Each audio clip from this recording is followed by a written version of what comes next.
Yeah, and they, I think me and everyone else want to know, like, you played all day, but what did you do for your training? I mean, your physique was intense. What did you do workout-wise when you weren't playing to look like that? I mean, you're Well, a when I was poster in child high for the school, sport. they skipped me ahead. For, really? So I started college when I was 16.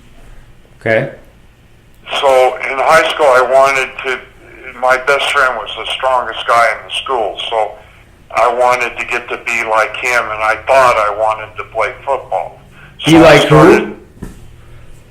My best friend. Okay. He was a pole vaulter, and he was very strong. And so I started doing, handstand push-ups and chin-ups, and I started, doing exercises. You were Rocky before Rocky then. Yeah, I guess, yeah. Way back then, they didn't have a lot of gyms, so I had weights in my, in the back of our house, and I just sort of tried to get real strong. Where'd you live in Los Angeles again, Ron? At that time, I lived in the San Fernando Valley, and then I would get an apartment, in Santa Monica somewhere so I could be at the beach. So the main thing I remember when we were seniors at UCLA, that we had to go to summer camp because I was ROTC. Yeah. So, and my best friend and I both went to the same summer camp. And they had a PT test back then. Do you know what that is? Probably push-ups and sit-ups, submarine. Yeah. You had to do, to max, they had 5 exercises. And to max it, you had to do 97 squat jumps. Well, we both did that. You had to do, I think it was 18 chin-ups. We both did that. And then you had to do 62 push-ups, I think. We both did that. And then you had to do around 60 sit-ups in 2 minutes. Well, he maxed it. I came 1 or 2 sit-ups short. I had never done sit-ups ever, and I didn't practice them very much, and I didn't max it. So I think he gained 4 points on me in the sit-ups.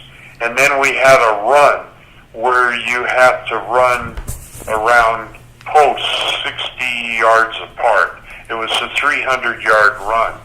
Well, I beat him by 2 points in the run. And so he beat me by 2 points, and we both broke the record. To max that thing and not lose any points, you would have had to have been someone like, that girl, Jenny Johnson, that plays volleyball? Yeah. Well, her father was Rafer Johnson. Have you heard of Rafer Johnson? Coach Wooden told me many times that the best 2 athletes he ever coached, and he told me this clear pass up into right before he died. He thought Rafer Johnson and Keith Erickson were the 2 best athletes he ever coached. Well, I think you would have had someone like Rafer Johnson to have to max that PT test because he was a world-class runner. I don't know what he ran the 100 in, but it was probably, 9.5, 9.4, somewhere in there. He was a great, he won the gold medal in the decathlon.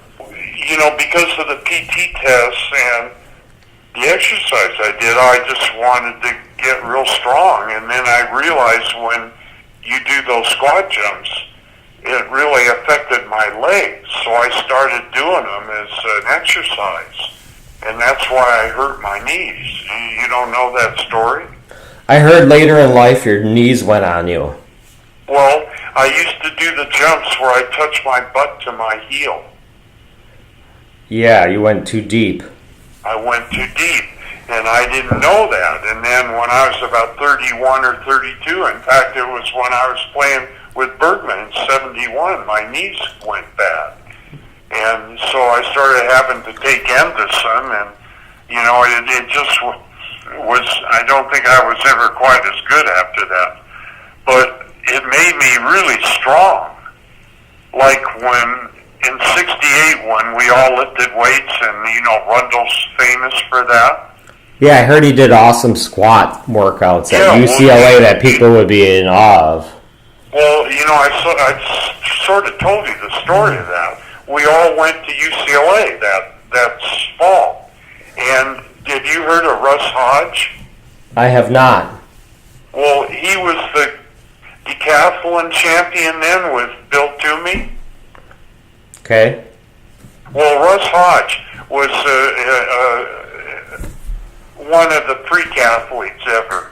He was 6'3", he weighed 225. He could bench press 525 3 times. And he and I did 1,300 pounds in the leg press. I could do what he could leg-wise, but upper body I couldn't even take a workout with him. When did you do those workouts if you played all day? Because your body was like literally Jack LaLanne or Arnold Schwarzenegger at that time. We would go up there in the fall and winter, so in the fall you're not always playing like you are before the tournaments in the summer. And then you'd also do your extra work for SAG and MASH and whatever else then. But that fall, a lot of times we'd go up and lift weights at UCLA, and I wouldn't always have, played all day. What about during the summers? What did you do to keep maintain what you had?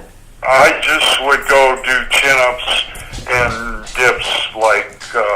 I always did my jumps because it kept me in shape for jumping in volleyball. That's what Coach Wooden taught me.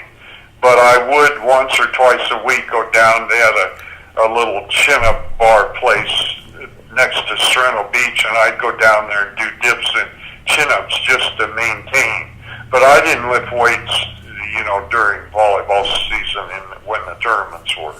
Gosh, yeah, there's a picture of you like at the service line that's, in my opinion, what resonates with me is a Wisconsin kid having first seen it. Your body just looks literally like Adonis's sculpture. It's insane. Well, I always tried to maintain, but I didn't spend a lot of time in the summer, going to the gym or anything. They had a rack at UCLA, and we both put over 500 pounds on our back. And we would do squats in the rack because if something happened, you could they had these things you could put in the holes where you could get out from being under the bars, so it was safer. And then Ross Hodge would do them with over 600 pounds. And I did that a couple times, and I realized right away this is not good for my back. So I sort of shied away after that from doing heavy squats. And I would do the leg presses instead.